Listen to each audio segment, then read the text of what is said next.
இன்றைய முக்கிய நிகழ்வுகள். காலாப்பட்டில் கருங்கல் கொட்டும் பணியில் என்ன நடந்தது? விசாரணை செய்ய மக்கள் நல சங்கத்தின் சார்பில் கவர்னர் தலைமை செயலரிடம் புகார் மனு வழங்கப்பட்டது. புதுச்சேரி காலாப்பட்டு சுனாமி குடியிருப்பு மக்கள் நல சங்கத்தின் சார்பில் அதன் தலைவர் குமார், செயலாளர் ஆனந்தன், இணை செயலாளர் பிரகாஷ், பொருளாளர் சேகர் ஆகியோர் இன்று புதுச்சேரி ஆளுநர் மற்றும் தலைமை செயலரிடம் விரிவான புகார் ஒன்றை அளித்துள்ளனர். அதில் புதுச்சேரி அரசு காலாப்பட்டு பகுதியில் கடல் அரிப்பை தடுக்க பிள்ளை சாவடி, சின்ன காலாப்பட்டு, பெரிய காலாப்பட்டு, கணபதி செட்டிக்குளம் ஆகிய 4 ஊர்களுக்கும் கருங்கல் கொட்டும் பணியை பொதுப்பணித்துறை வாயிலாக கடந்த 19/3/2025 நபார்டு வங்கிக் கடன் ரூபாய் 25 கோடியே 12,75,000. இதில் மாநில அரசு பங்காக 1 கோடியே 32,25,000 மொத்தம் ரூபாய் 26.45 கோடிக்கு கருங்கல் கொட்டும் பணிக்கு டெண்டர் விடப்பட்டு இதனை ராமநாதபுரம் மாவட்டம் VK&Co ஒப்பந்ததாரருக்கு பணி ஆணை வழங்கப்பட்டது. இதில் பிள்ளைசாவடி பகுதிக்கு ரூபாய் 6 கோடியே 62 லட்சம், சின்ன காலாப்பட்டு பகுதிக்கு 6 கோடியே 60 லட்சம், பெரிய காலாப்பட்டு பகுதிக்கு 6 கோடியே 65 லட்சம், கணபதி செட்டிக்குளம் பகுதிக்கு 6 கோடியே 58 லட்சம் என பிரித்து ஒதுக்கப்பட்டது. ஆனால் இந்த பணியை 4 மாதத்தில் முடிக்க வேண்டிய இந்த நிறுவனம் பாதியிலேயே விட்டு சென்று ஓராண்டு காலம் சென்றுள்ளது.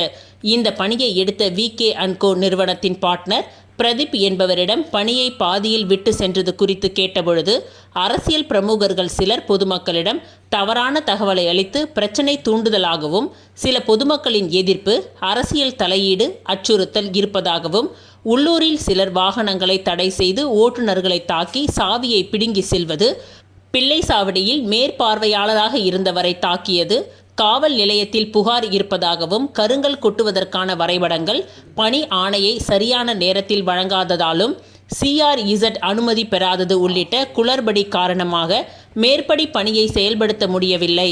மேற்படி பணியை துவங்க வேண்டும் என்றால் எனக்கு போலீஸ் பாதுகாப்பு அமைத்து கொடுக்க வேண்டும் எனவும், இது குறித்து புதுச்சேரி பொதுப்பணித்துறையின் நீர்ப்பாசன பிரிவு செயற்பொறியாளரிடம் கடந்த 27/11/2025 அன்று புகார் கடிதம் கொடுத்திருப்பதாக தெரிவித்துள்ளார். இந்த காலாப்பட்டு உள்ளிட்ட 4 கிராமங்களில் கடல் அரிப்பை தடுக்க கருங்கல் கொட்டும் பணிக்கு ஒதுக்கிய ரூபாய் 26.45 கோடி நிதியில் சுமார் 5 கோடிக்கு மட்டுமே பணி நடந்துள்ளது. சுமார் 20 கோடிக்கான பணி நடைபெறாமல் உள்ளது. 2 மாதத்திற்கு முன்பு கடல் அரிப்பு காரணமாக கருங்கல் கொட்டும் பணியை முடிக்க மீனவர்கள் அரசிடம் கேட்டபொழுது நிதி பற்றாக்குறையாக இருப்பதாக தெரிவித்துள்ளனர். ஆனால் காலாப்பட்டு உள்ளிட்ட 4 கிராம பகுதியில் கருங்கல் கொட்டும் பணிக்காக ஒதுக்கப்பட்ட நிதியில் சுமார் 20 கோடி செலவிடப்படாமல் உள்ளது என்ற விவரத்தை தகவல் அறியும் சட்டத்தின் கீழ் புதுச்சேரி பொதுப்பணித்துறை தற்பொழுது வழங்கியுள்ளது. இதேபோல் கடந்த 2023 முதல் கட்டமாக பிள்ளைச்சாவடியின் வடக்கு பகுதியில் கருங்கல் கொட்டி தடுக்க ரூபாய் 6 கோடியே 36,71,554 ஒப்பந்தம் கோரப்பட்டு இதனை விழுப்புரம் மாவட்டம் பானூர், தென்கோடிப்பாக்கம் KSR&Co நிறுவனத்திற்கு 18/8/2023 ரூபாய் 5 கோடியே 16,37,671 ஒப்பந்தம் உறுதி செய்து பணியாணை வழங்கப்பட்டது. பணியை முழுமையாக முடிக்காமல் அந்த நிறுவனம் பாதியிலேயே விற்று சென்றுள்ளது. அதற்கு காரணமாக புதுச்சேரி CRZ அனுமதி வழங்காதது, கருங்கல் கொட்டுவதற்கு சரியான வரைபடம் இருப்பிடங்களை தெரிவிப்பதில் துறையின் தாமதம் மற்றும் நிலுவையில் உள்ள சிக்கல்களை தீர்க்க தவறியது, துவங்கப்பட்ட கட்டமைப்பு பணிகளை வேறு இடத்தில் கட்டப்பட வேண்டும் என்று பொதுமக்கள் வலியுறுத்தி பணியை தடுத்தது, இன்று வரை சரியான இடம் முழுமையாக தெரிவிக்கப்படவில்லை என அந்த நிறுவனம் 26/5/2025 கடிதம் கொடுத்து சென்றுள்ளது. புதுச்சேரி அரசு இந்த கருங்கல் கொட்டும் பணியில் மீனவர்களின் கருத்தை கேட்காமல், அவர்களின் தொழில் ரீதியான பாதிப்பை கேட்காமல், சரியான திட்டமிடல் இல்லாமல் ஊர் நடுவே பல இடங்களில் கொட்டப்பட்ட சிறிய அளவிலான கருங்கற்களால் கடல் அரிப்பை தடுக்க முடியாமல் இந்த திட்டம் தோல்வியுற்றது. இப்படி கொடுக்கப்பட்ட சிறிய அளவிலான கருங்கற்கள் சிதறி கடல் உள்ளே இழுத்து செல்லப்பட்டு கரையோர மீன்பிடி தொழில் செய்யும் மீனவர்களின் வலைகளை பாதித்து வருகின்றது. எனவே ஐயா அவர்கள் இன்னும் 4 மாதத்தில் தேர்தல் வர உள்ள நிலையில் இந்த பணியில் நடந்துள்ள முறைகேடுகள், குளறுபடிகளை விசாரணை செய்து பாழாய் போகும் மக்கள் வரிப்பணத்தை பாதுகாத்து விடுபட்ட இந்த பணியை மீனவர்களின் தொழில் பாதிக்காதவாறு மீனவர்களின் ஆலோசனைப்படி கருங்கல் கொட்டும் பணியை விரைவாக முடித்து கொடுக்க வேண்டும் என 4 மீனவ கிராம மக்களின் சார்பாக கேட்டுக்கொள்கின்றோம் என்று அந்த மனுவில் தெரிவிக்கப்பட்டுள்ளது. 2025 ஒப்பந்தம் போடப்பட்டு கடற்கரையில் கொட்டினாங்க. இதில் 5-6 இடத்துல திட்டாக கல் கொட்டியிருக்காங்க. ஆனால் கடந்த டிசம்பர் மாதம் வந்த கடல் அலையில் வீட்டுக்கும் உள்ள தண்ணி போய் கடல் அரிப்பு ஏற்பட்டிருக்கு. இது சம்மந்தமாக மீனவர்கள், பஞ்சாயத்து தலைவர்கள், அரசினர் கேட்கும்போது ஃபண்டு இல்லை அப்படின்றத சொல்லியிருக்காங்க. ஆனால் 26 கோடிக்கு ஒதுக்கப்பட்ட பணியில் 5 கோடிக்கு மட்டும்தான் வேலை நடந்திருக்குது. 20 கோடி ரூபாய் இன்னும் வேலை நடக்கலை. அந்த டெண்டரை எடுத்த அந்த ஒப்பந்தக்காரர் இந்த வேலையை போட்டுட்டு ஓடிட்டாரு. அவர் ஒரு கடிதம் ஒன்று அரசுக்கு வச்சிருக்காரு. அதில் என்ன சொல்கிறாருன்னா, அரசியல் நெருக்கடி காரணமாகவும் உள்ளூரில் ஒரு சில பேர் என்ன மிரட்டுறதுனாலையும் இந்த வேலையை என்னால் செய்ய முடியல அப்படின்றத சொல்லிவிட்டு அவர் இந்த பணியை பாதியிலே போட்டுட்டு போயிட்டார். வெறும் 5 கோடிக்கு மட்டும்தான் பணி நடந்திருக்குது. ஆனால் 20 கோடி ரூபாய் இருக்குது. ஆனால் ஃபண்டு இல்லைன்னு சொல்லி அரசாங்கம் சொல்லுது. இதில் உள்ள என்ன நடந்ததுன்னு தெரியல. அதனால் இன்றைக்கி நாங்கள் அது சம்மந்தமான தகவல் அறியும் சட்டத்தில் வாங்கின தகவலின் அடிப்படையில் மாண்புமிகு கவர்னருக்கும் தலைமைச் செயலாளருக்கும் கருங்கல் குற்றத்தில் நடந்த ஊழலை விசாரிக்க சொல்லி இன்றைக்கி நாங்கள் ஒரு புகார் கொடுத்துருக்கோம். விசாரிக்க சொல்லியிருக்கோம். உடனடியாக நீதி பணியை செய்யணும்னு இந்த பகுதி மீனவர் சார்பாக நாங்கள் கேட்டோம். காலாப்பட்டில் பொய் புகார் கொடுத்தவர் பாதிக்கப்பட்டவரிடம் வீடு தேடி மன்னிப்பு கடிதம் கொடுத்து மன்னிப்பு கேட்ட சம்பவம் பரபரப்பை ஏற்படுத்தியுள்ளது. புதுச்சேரி பெரிய காலாப்பட்டு சுனாமி குடியிருப்பில் வசிக்கும் தம்பிராஜின் மனைவி தேவி என்பவர் இன்று காலை குடியிருப்பு மக்கள் நல சங்கத்தின் தலைவராக உள்ள குமார் அவர்களின் வீட்டிற்கு நேரில் சென்று தான் கைப்பட எழுதிய மன்னிப்பு கடிதம் ஒன்றை கொடுத்து மன்னிப்பு கேட்டது ஆச்சரியத்தையும் வியப்பையும் ஏற்படுத்தியுள்ளது. கடந்த 2023 சாசன் கம்பெனியில் தண்ணீர் கான்ட்ராக்ட் நடத்தும் தம்பிராஜ் என்பவர் குமார் மீது கொடுத்த புகார் காரணமாக FIR நம்பர் 73 கீழ் 2023 குமார் மீது வழக்கு பதிவு செய்து நீதிமன்ற உத்தரவுப்படி குமார் காரைக்கால் மாவட்டத்தில் 21 நாள் கண்டிஷன் பெயிலில் கையெழுத்திட்டு ஜாமீனில் வெளியே வந்தார். இந்த வழக்கு தற்பொழுது நீதிமன்ற விசாரணை முடிந்து தீர்ப்பு வழங்கும் நிலையில் உள்ளது. இந்த நிலையில் இன்று 22ஆம் தேதி திடீரென தம்பிராஜின் மனைவி குமார் வீட்டிற்கு சென்று அண்ணா என்னை மன்னித்துவிடு, தவறு செய்துவிட்டோம் என கதறி அழுது ஒரு கடிதத்தையும் கொடுத்துள்ளார். அந்த கடிதத்தில் கூறியிருப்பதாவது: குமார் அண்ணன் அவர்களுக்கு தம்பிராஜின் மனைவி தேவி தெரிவித்துக் கொள்வது: 2023ஆம் ஆண்டு எனது மகள் தர்ஷிகா KV பள்ளிக்கு அழைத்து சென்ற ஆட்டோ ஓட்டுநர் அன்பழகன் என்பவர் 2 மாதம் ஆட்டோ ஃபீஸ் கொடுக்காத காரணத்தினால் குழந்தையை பள்ளிக்கு அழைத்து செல்ல மாட்டேன் என்று தெரிவித்ததால் நான் அவர் மீது காவல் நிலையத்தில் புகார் அளிக்க சென்றேன். அப்பொழுது காவல் நிலையத்தில் பணியில் இருந்த SI அவர்கள் என்னை விசாரித்து ஆட்டோ ஃபீஸ் கொடுக்கும்படி கூறினார். அப்பொழுது என்னுடன் வந்த எனது கணவர் உங்கள் மீது காவல் நிலையத்தில் ஏதோ பேசி வெளியிட்ட ஆடியோவை காண்பித்தார் SI. அப்பொழுது நான் இதை ஏன் இப்பொழுது சொல்கின்றீர்கள் என்று கேட்டேன். அப்பொழுது காவல் நிலையத்தில் இருந்த SI அருள்மணி, நீங்கள் சொல்லும் ஆட்டோ ஃபீஸ் கொடுக்காததை வைத்து வழக்கு போட முடியாது, நான் சொல்வது போல் எழுதுங்கள் என்று சொன்னார். நான் அவர் சொல்ல நான் எழுதினேன். அதில் உள்ள வாசகங்கள் அனைத்தும் SI சொல்லியபடி எழுதப்பட்டது. ஆட்டோ ஏற்றுவது குறித்து, ஆட்டோ ஓட்டுவது குறித்து ஓட்டுநர் அன்பழகன் அவரிடமும் கேட்கவில்லை, மற்ற யாரிடமும் கேட்கவில்லை. ஆனால் நான் குமாரிடம் ஆகிய உங்களிடம் கேட்டதாகவும், பிறகு எனது கணவர் உங்களிடம் கேட்டதாகவும், அப்பொழுது நீங்கள் அசிங்கமாக திட்டி தாக்க வந்ததாகவும் சொல்லி எழுதச் சொன்னார்.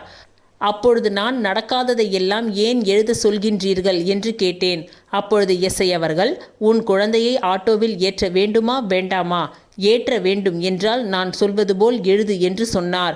அப்பொழுது எனது கணவரும் சார் சொல்வது போல் எழுதி கொடு என்று கூறினார். இதன் பிறகுதான் தெரியும் உங்கள் மீது வழக்கு பதிவு செய்து இதற்காக நீங்கள் காரைக்கால் சென்று கையெழுத்திடுவதாகவும் தெரிய வந்தது. இதனை எனது கணவரிடம் ஏன் இப்படி நடந்தது, சம்பந்தமில்லாதவரை ஏன் மாட்டி விட்டீர்கள் என்று கேட்டும் எனக்கும் எனது கணவருக்கும் சண்டை வந்தது. தற்பொழுது எனது கணவர் திடீரென உடல்நிலை பாதித்து 2 வாரம் மருத்துவமனையில் சிகிச்சை பெற்று வீடு வந்துள்ளார். மனசாட்சிப்படி நாங்கள் செய்தது தவறு என்று தெரிந்ததால் தங்களிடம் வருத்தம் தெரிவித்து இதன் மூலம் கடிதம் வாயிலாக வருத்தம் தெரிவிக்கின்றேன் என்று அந்த கடிதத்தில் தெரிவிக்கப்பட்டுள்ளது.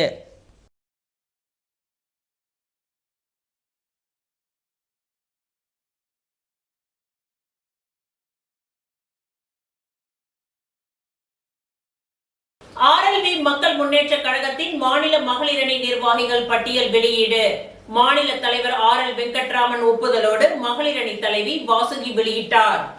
ஆர்எல்வி மக்கள் முன்னேற்ற கழகத்தின் வளர்ச்சியை கருத்தில் கொண்டு 16 தொகுதிகளுக்கு 30% பெண்களுக்கு ஒதுக்கீடு செய்து தொகுதி தலைவர்கள் நியமிக்கப்பட்டனர்.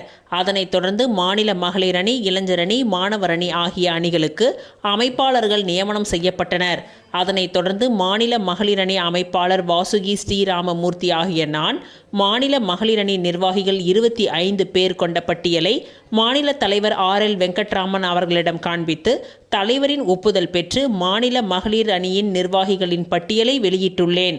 மாநில மகளிர் அணி நிர்வாகிகள் 25 பேர் கொண்ட பட்டியலின் விவரம்: தலைவர் வாசுகி ஸ்ரீராமமூர்த்தி, துணைத் தலைவர் ரூபினி உமா, பொதுச் செயலாளர் டாக்டர் கீதா, பொருளாளர் லக்ஷ்மி பிரியா, செயலாளர் அமுதா, செயலாளர் பிரீத்தி, இணை செயலாளர் கீர்த்தி, இணை செயலாளர் தனஸ்ரீ, துணை செயலாளர் ஜோஸ்பின், துணை செயலாளர் சித்ரா, உதவி செயலாளர் தீனா, உதவி செயலாளர் சுப்புலட்சுமி, உதவி செயலாளர் ஜெயப்பிரியா.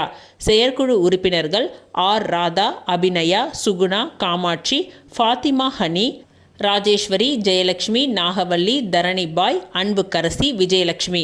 மேற்கண்ட 16 பேர் மாநில மகளிர் அணி செயற்குழு உறுப்பினர்களாக நியமிக்கப்பட்டுள்ளனர்.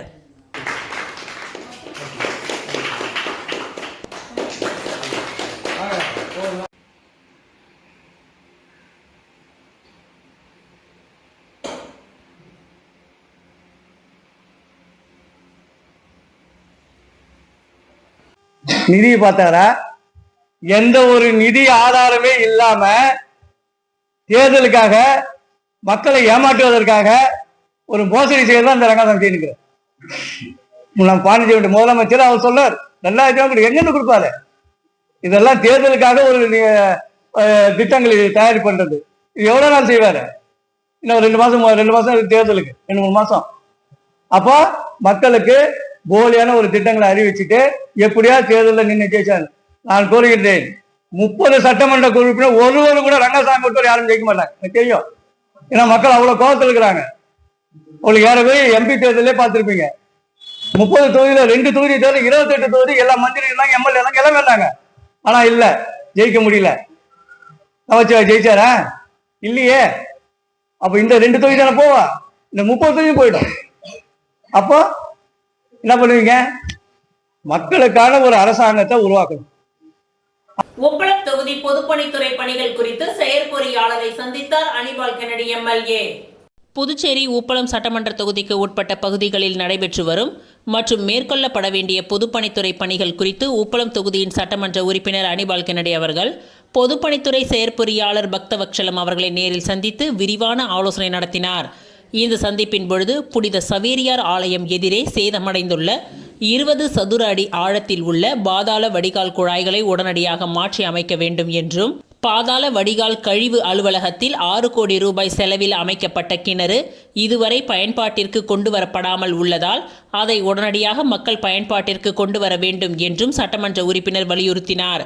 மேலும் 52 கோடி ரூபாய் செலவில் உப்பளம் தொகுதிக்கு உட்பட்ட புல்வார் பகுதிகளில் முழுவதும் பாதாள வடிகால் சீரமைக்கும் பணிகள் நடைபெற உள்ள நிலையில் அந்த பணிகளை தாமதமின்றி விரைந்து முடித்து மக்களின் பயன்பாட்டிற்காக ஒப்படைக்க வேண்டும் என்றும் அதிகாரிகளிடம் கேட்டுக்கொண்டார். இந்த சந்திப்பின் பொழுது செங்கேணி, ராகேஷ் ஆகியோர் உடன் இருந்தனர்.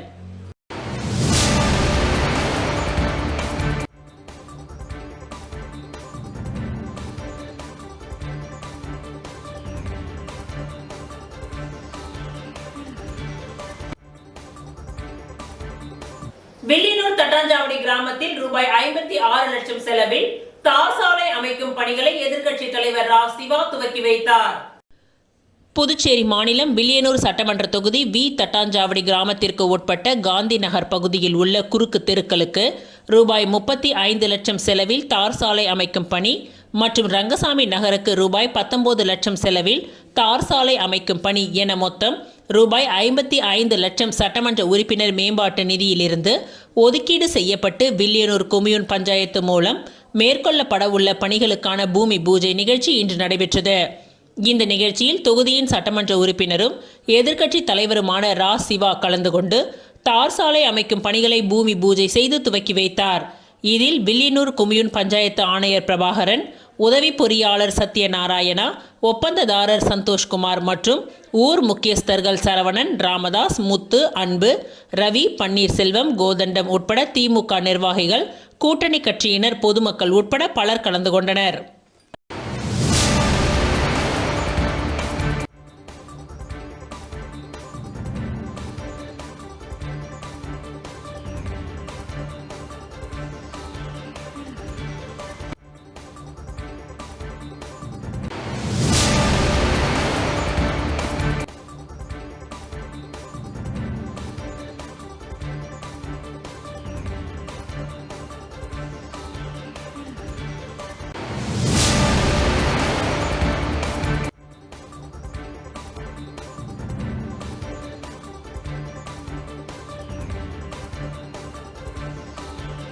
ஊசூடு சட்டமன்ற தொகுதிக்கு உட்பட்ட சேதராப்பட்டு பழைய காலனி பகுதியில் ரூபாய் 25 லட்சம் மதிப்பீட்டில் புதிய டிரான்ஸ்பார்மரை பொதுமக்களின் பயன்பாட்டிற்கு சட்டமன்ற உறுப்பினர் சாய்ஜே சரவணகுமார் இயக்கி வைத்து அர்ப்பணித்தார்.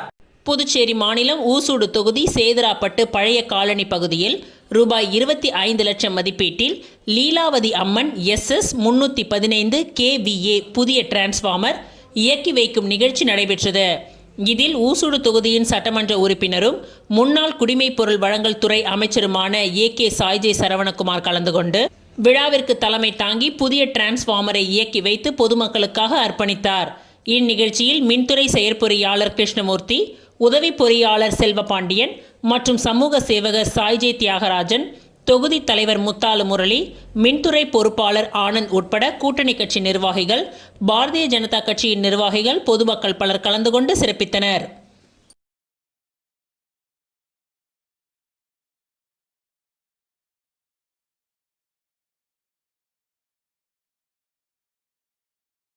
புதுச்சேரி மாநிலம் வில்லியனூர் கொம்யூன் ஊசூடு சட்டமன்ற தொகுதிக்கு உட்பட்ட கோடப்பாக்கம் கிராம சாலையில் அமைந்துள்ள முத்துக்குமரன் நகரில் எல் வடிவ வாய்க்கால் கட்டுமான பணிக்கு புதுச்சேரி பொதுப்பணித்துறை கட்டிடங்கள் மற்றும் சாலைகள் கோட்டத்தின் மூலம் ரூபாய் 8,31,000 மதிப்பீட்டிலான பூமி பூஜை நிகழ்ச்சி நடைபெற்றது. புதுச்சேரி மாநிலம் வில்லியனூர் கொம்யூன் ஊசூடு சட்டமன்ற தொகுதிக்கு உட்பட்ட கூடப்பாக்கம் கிராம சாலையில் அமைந்துள்ள முத்துக்குமரன் நகரில் எல் வடிவ வாய்க்கால் கட்டுமான பணிக்கு புதுச்சேரி பொதுப்பணித்துறை கட்டிடங்கள் மற்றும் சாலைகள் கோட்டத்தின் மூலம் ரூபாய் 8,31,000 மதிப்பீட்டிலான பூமி பூஜை நிகழ்ச்சி நடைபெற்றது. இந்நிகழ்ச்சியில் ஊசூடு தொகுதியின் சட்டமன்ற உறுப்பினரும் முன்னாள் ஆதி திராவிடர் நலத்துறை அமைச்சர் AK சாய்ஜே சரவணகுமார் கலந்து கொண்டு விழாவிற்கு தலைமை தாங்கி பூமி பூஜை செய்து துவக்கி வைத்தார்.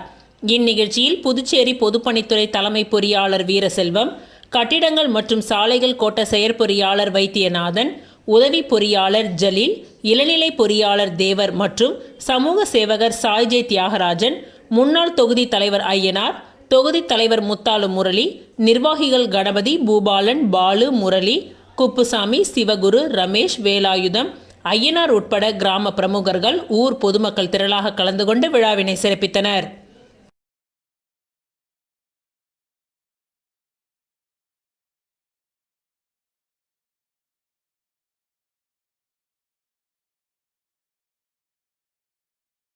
இத்துடன் இன்றைய நிகழ்வுகள் நிறைவடைந்தன. நன்றி, வணக்கம்.